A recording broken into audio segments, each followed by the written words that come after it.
Ustedes lo decidieron y aquí lo traigo. Hoy vamos a hablar acerca de una de las noticias científicas más relevantes de los últimos días, y es que descubrieron el agujero negro más lejano que jamás haya sido observado. Así que, bueno, conoceremos un poquito más qué son los agujeros negros, qué son los cuásares y este tipo de objetos celestes, y bueno, en qué consiste esta noticia y por qué es relevante para la ciencia. Si quieres saber todo esto, sígueme la corriente. Sígueme la corriente, sígueme, electrón con electrón. Sígueme la corriente, suscríbete y sé mi protón. En estos días un grupo de astrónomos hacía la publicación de un descubrimiento apasionante: el agujero negro supermasivo más distante que ha sido observado hasta la actualidad. Cuando hablamos de distancias en el universo, también nos referimos al tiempo. Por ejemplo, la luz que nos llega de una estrella muy lejana realmente es una luz que ha viajado a través de todo el espacio. Por tanto, estamos viendo el pasado. Y en este caso, la luz que nos llega desde este agujero negro supermasivo nos viene de cuando el universo tenía apenas un 5% de su edad actual. Una burrada. ¿Pero qué es un agujero negro? ¿Qué es un cuásar? Vamos a verlo. Los agujeros negros son regiones finitas del espacio, que no quiere decir que sean finas, sino que tienen un tamaño concreto, cuya concentración de masa en su interior es tan elevada que impide que cualquier partícula escape de ellos. Y esto incluye a las partículas de luz, por eso son negros.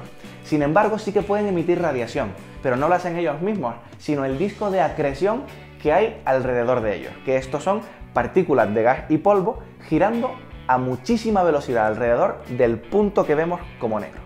La inmensa gravedad de un agujero negro produce una singularidad que está envuelta por una superficie cerrada a la que llamamos horizonte de sucesos. Este horizonte de sucesos no es más que la región del espacio que nos delimita, entre comillas, el agujero negro en contraposición con el resto del universo. Es decir, esa región de la cual no puede escapar ninguna partícula, como comentábamos antes. Se conjetura que la mayor parte de las galaxias, como ocurre con la Vía Láctea, tienen por punto central un agujero negro supermasivo.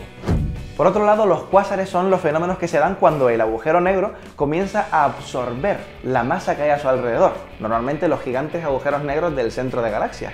Entonces, cuando esto se produce, el disco de acreción que comentábamos antes comienza a girar a unas velocidades vertiginosas, y esto genera liberaciones gigantescas de energía en forma de ondas de radio, por ejemplo, en forma de luz, de infrarrojo o de ultravioleta, y en forma también de rayos X.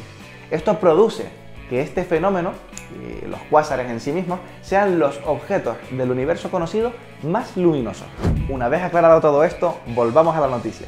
La investigación que ha dado lugar a este descubrimiento ha sido liderada por Eduardo Bañados, de la Carnegie Institution, utilizando el telescopio Magallanes.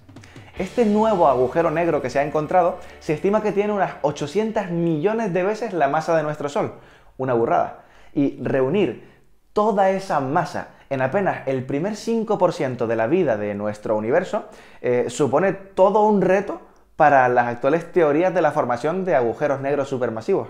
Para explicar cómo los agujeros negros tan grandes surgieron tan pronto después del Big Bang, los astrónomos han especulado con que el universo primitivo podría haber tenido condiciones que permitieran la creación de agujeros negros muy grandes con masas que alcanzaban las 100.000 veces la masa de nuestro Sol.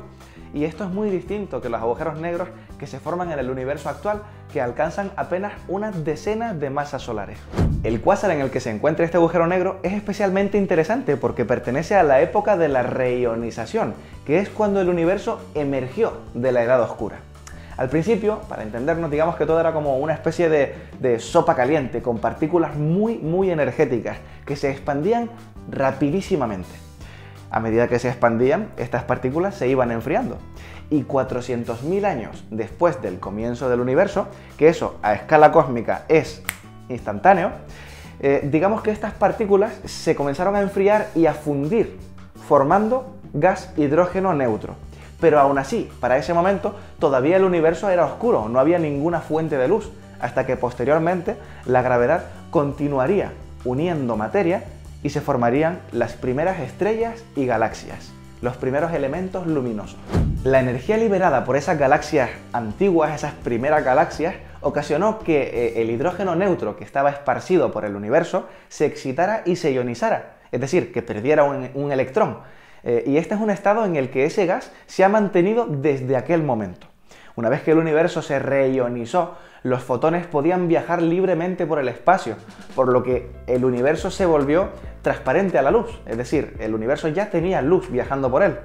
El análisis de este nuevo cuásar muestra que una gran fracción del hidrógeno en su entorno más inmediato es neutro, lo que indica que los astrónomos han identificado una fuente en la época de la reionización, antes de que suficientes de las primeras estrellas y galaxias se hubieran activado completamente para ionizar el universo. La distancia de objetos celestes muy lejanos, como es el caso de este cuásar, se mide por lo que se denomina desplazamiento al rojo, que es una medida de cómo se estira la longitud de onda de la luz que emite ese objeto mediante la expansión del universo antes de llegar a la Tierra. Cuanto mayor desplazamiento al rojo, más lejano estará ese objeto. Pues bien, este cuásar que se ha encontrado se estima que tiene un corrimiento al rojo o un desplazamiento al rojo de 7,74. Por si te lo estás preguntando, estos datos se obtienen de la detección de emisiones de carbono ionizado. Bien, los cuásares tempranos también son muy raros en el cielo. Solo se sabía que existía un cuásar con un corrimiento al rojo mayor a 7 hasta esta fecha, y aún así no era tan alto como el 7,54 que comentábamos antes, y a pesar de una extensa búsqueda. Este es un descubrimiento importante, el que hablamos hoy, que proporcionará una información fundamental del universo joven, cuando solo tenía ese 5% de vida con respecto a todo el tiempo que ha permanecido hasta la época actual.